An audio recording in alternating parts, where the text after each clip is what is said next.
que a gente faz para olhar para esse cliente que já nos deu a confiança e conversar com ele sobre as coisas que podem conduzi-lo a chegar numa advocacia mais leve, mostrando os riscos e as perdas que essas pessoas podem ter se elas não optarem pela advocacia leve, ou se elas não optarem, vocês não vão dizer, né, eu quero fazer uma advocacia leve, porque a pessoa não vai nem entender.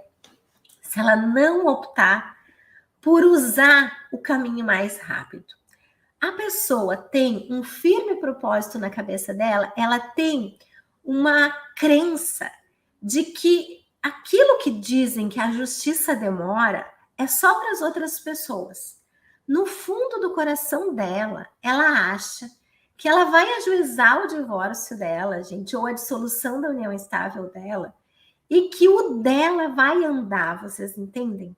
Ela realmente não consegue acreditar de verdade que vai ajuizar um processo e que vai levar mais de ano para esse processo chegar numa ideia de talvez vir a se finalizar.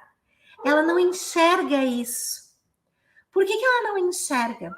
Porque nós, humanos, temos uma tendência a ver o lado bom das coisas. Eu sei que vocês vão rir de mim, mas é fato.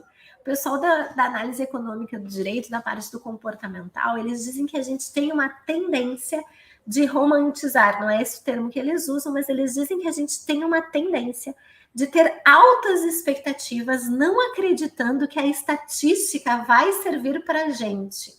É como se a gente fosse o último alecrim dourado. No caso, o nosso cliente é o último alecrim dourado que nasceu no campo sem ser semeado.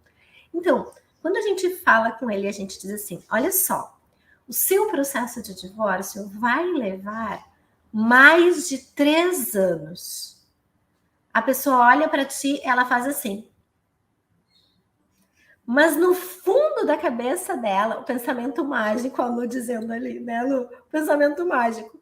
A pessoa assim, no fundo da cabeça dela, ela pensa assim, 3 anos não, capaz que vai levar 3 anos.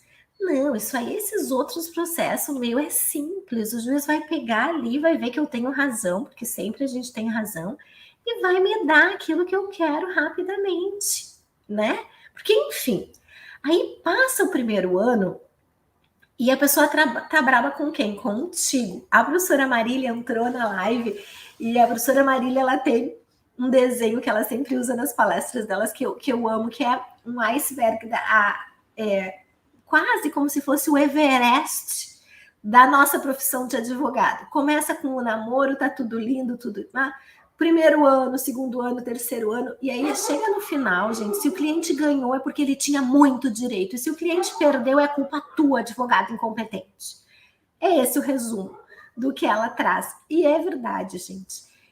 Como que a gente faz para ajudar essa pessoa a calcular os riscos que ela está correndo? A gente precisa ter clareza com relação a isso. Então, o primeiro caminho é focar nesses clientões que já existem e que já estão no pesadão e ter uma conversa franca a partir dos riscos que as próprias pessoas estão correndo.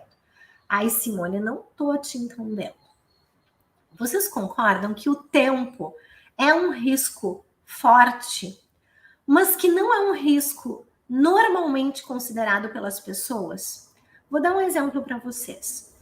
É muito comum que num divórcio, numa dissolução de união estável, as pessoas, um fique na casa financiada e o outro saia, certo?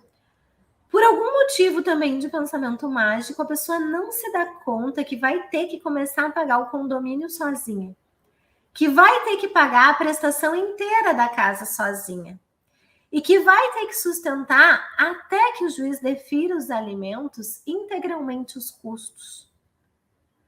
E isso é risco para a pessoa.